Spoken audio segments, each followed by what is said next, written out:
Olá e bem-vindos ao Falando de Mercado, uma série de podcasts trazidos semanalmente pela Argos sobre os principais acontecimentos com impacto para os setores de commodities e energia no Brasil e no mundo.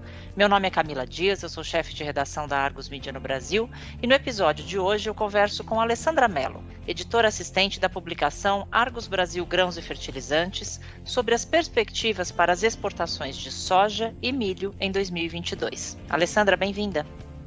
Obrigada, Camila. Bom estar de novo no Falando de Mercado. Alessandra, as exportações brasileiras de soja em 2021, mais uma vez, bateram recorde. Já é possível dizer que esse crescimento deve continuar esse ano? Olha, Camila, até o momento tudo indica que sim, mas sem dúvida ainda há muita incerteza no mercado, como por exemplo o tamanho da produção, nessa safra 2021-2022, o apetite da China, que é o principal comprador mundial da soja, e mesmo fatores como a nossa taxa de câmbio, que sempre influenciam nos preços e nos diferenciais de porto. Antes de falar mais sobre 2022, eu vou só relembrar um pouco esse cenário, que nós tivemos em 2021. Foi o terceiro ano consecutivo de exportação recorde. O volume embarcado de janeiro a dezembro foi de 38,6 milhões de toneladas, uma alta de 3,8%. Em receita, o crescimento foi ainda maior, 38,4 bilhões de dólares, um aumento de 35,3% em relação a 2020. E por que esse resultado foi tão bom? Por vários motivos. Primeiro, foi uma safra recorde, apesar de ter sido plantada e colhida mais tarde, devido ao atraso nas chuvas, as produtividades foram boas aí na maioria das regiões. E segundo, porque a janela de exportação de soja brasileira foi se estendendo.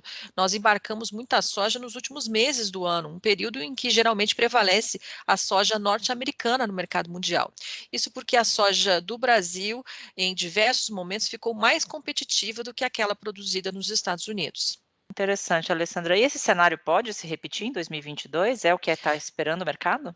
Olha, Camila, se essa pergunta fosse feita em setembro do ano passado, a resposta seria claro, com certeza. Mas muita coisa vem mudando nos últimos meses. O Brasil ampliou bastante a área plantada com soja nessa safra. Segundo a Conab, são 40,4 milhões de hectares, 3,8% a mais que a safra anterior. E as chuvas chegaram cedo, animando os produtores que esperavam altas produtividades. O problema é que a partir de novembro a chuva começou a ficar muito irregular na região sul do Brasil, com algumas áreas do Paraná e do Rio Grande do Sul ficando períodos de até 50 dias sem chuva. Com isso, quase toda semana nós temos visto novas estatísticas sobre a safra brasileira e já existe um consenso entre os analistas de que a produção de soja na safra 2021-2022 não será mais recorde.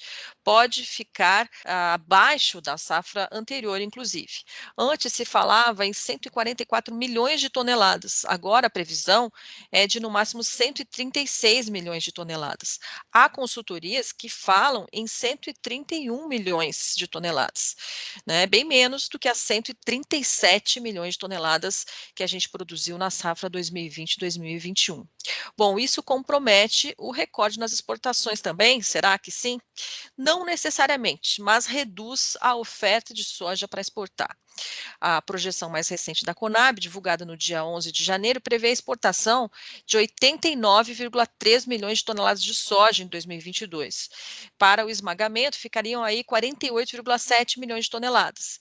Aí tem uma pequena parcela que vai para a semente ou para outros usos, e o estoque final, então, de soja seria de apenas 3,8 milhões de toneladas, quer dizer, bem apertado. Então, essa quebra de safra que atinge a região sul e parte do sul de Mato Grosso do Sul também, pode fazer muita diferença ainda no resultado das nossas exportações. O que salva o desempenho do setor no Brasil é o Mato Grosso, o maior produtor do país, disparado, que mais uma vez vai colher uma excelente safra. O estado teve problemas com excesso de chuva, prejudicando um pouco a qualidade, mas nada que prejudique de forma significativa o resultado das exportações. Alessandra, e os prêmios? Como é que eles devem se comportar? Na Argos, a gente faz a cobertura diária do chamado Paper Market de soja em Paranaguá. Qual que é o efeito desse cenário que você acabou de descrever para a gente nos diferenciais de porto que a gente acompanha? Bom, como eu falei, a exportação esse ano, por enquanto, ainda pode sim ser recorde, né? Ficar acima do ano passado, mas provavelmente fica abaixo dos 90 milhões de toneladas, em função dos problemas climáticos com a safra. Nesse cenário, o paper market de soja de Paranaguá, que é um diferencial em relação à Bolsa de Chicago, deve ter igual ou maior liquidez ao longo do ano, é o que se espera. O paper market de Paranaguá é um mercado de diferencial portuário, né? Só lembrando que representa uma espécie de correção entre os preços internacionais da soja e os que devem ser aplicados ao produto brasileiro. Quando a gente esperava uma super safra, eu ouvi de muitos participantes de mercado que a tendência para os preços da soja em Chicago era de queda e que por isso os prêmios subiriam. Mas o que se viu agora em janeiro é que a preocupação com o clima era tão grande que a soja subiu de patamar, chegou a passar de $14 o bushel, e os prêmios também chegaram a subir até 15 cents por bushel para diversos vencimentos na mesma semana. Então, está bem difícil prever o que vai acontecer com os prêmios, viu, daqui para frente. O certo é que, de novo, nós veremos muita volatilidade no mercado. Há perdas significativas na Argentina, por exemplo, que colhe bem depois do Brasil. Até lá, cada notícia sobre clima bom ou ruim para as lavouras vai influenciar nos preços e também nos prêmios. Além disso, no Brasil, né, é ano eleitoral 2022, época em que a taxa de câmbio também costuma ter muita volatilidade.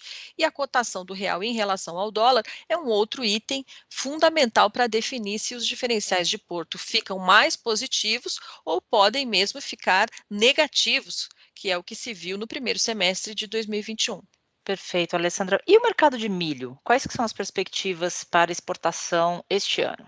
No milho, a questão climática também preocupa, mas a expectativa ainda é de uma safra total maior do que no ano passado e de exportações mais altas também.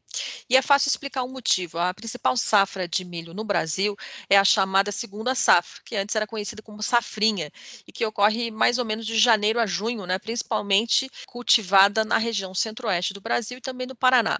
No ano passado, a produção dessa segunda safra foi uma tragédia, porque o milho havia sido plantado mais tarde, quando as lavouras precisavam de chuva, já havia iniciado o período de seca nessas regiões, né? E nessas regiões produtoras, e ainda teve episódios de geada. Por isso sobrou pouco milho para exportar. As exportações de milho em 2021 fecharam em 20,4 milhões de toneladas, o menor volume dos últimos 9 anos. No ano anterior, o Brasil tinha exportado 34,9 milhões de toneladas. Agora, em 2022, a segunda safra começou a ser plantada dentro da janela ideal e, por enquanto, não há previsão de problemas climáticos severos para os próximos meses que possam causar um prejuízo semelhante àquele que nós vimos no ano passado. Por isso, a Conab está mantendo a previsão de colher 86,3 milhões de toneladas de milho na segunda safra, sendo que no ano passado foram colhidas menos de 61 milhões de toneladas, né? Com isso, é possível que o Brasil exporte este ano, em 2022, 36,7 milhões de toneladas, um patamar bem mais próximo daquele que vinha sendo registrado nos anos anteriores, né, anteriores a essa quebra de safra que a gente viu em 2021. E em relação aos preços e a esses prêmios portuários, como é que eles devem se comportar esse ano? Bom, nós vamos ter situações bem distintas no primeiro e no segundo semestre, é o mais provável.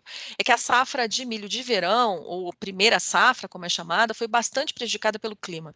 Embora a Conab tenha previsto 24,8 milhões de toneladas para o milho verão, os participantes de mercado já reduziram as projeções aí para 21,6 milhões de toneladas por causa do tempo seco.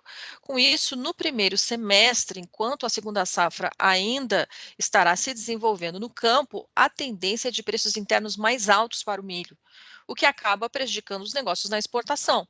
Já no segundo semestre, pode chegar ao mercado uma excelente safra de inverno, e aí as exportações são favorecidas e os preços podem ficar em patamares um pouco mais baixos.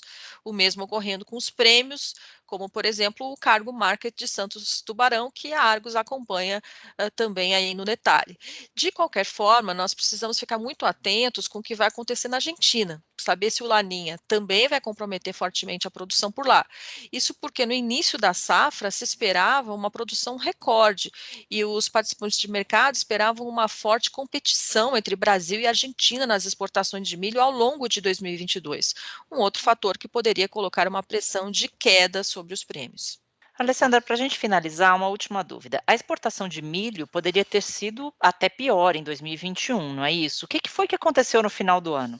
É verdade, Camila. Em meados de 2021, muitos diziam que a exportação de milho no Brasil não ia passar de 15 milhões de toneladas, até porque naquele momento as indústrias de proteína animal no país aumentaram muito as importações de milho, porque não valia a pena pagar o preço tão elevado que estava sendo praticado no mercado brasileiro. Mas no último trimestre do ano veio o que o mercado chamou de tempestade perfeita, que aumentou muito os embarques em novembro e dezembro. Foi a combinação de um atraso na colheita no Mar Negro, problemas com seca na Argentina e dificuldades logísticas nos Estados Unidos após a passagem do furacão Ida. Esses fatores tornaram o milho brasileiro mais competitivo para compradores do Marrocos, do Egito e do norte da África. E esses embarques foram feitos através dos portos do norte do Brasil, principalmente, que vem ganhando espaço nas exportações brasileiras, embora os portos de Santos e Tubarão ainda respondam aí por quase 43% dos embarques de milho. Tá certo, Alessandra. Muito obrigada por mais uma participação no Falando de Mercado. Esse e os demais episódios do nosso podcast em português estão disponíveis no site da Argos em www.argosmedia.com/falando-de-mercado. Visite a página para seguir acompanhando os acontecimentos que pautam os mercados globais de commodities e entender os seus desdobramentos no Brasil e na América Latina. Voltaremos em breve com mais uma edição do Falando de Mercado. Até logo!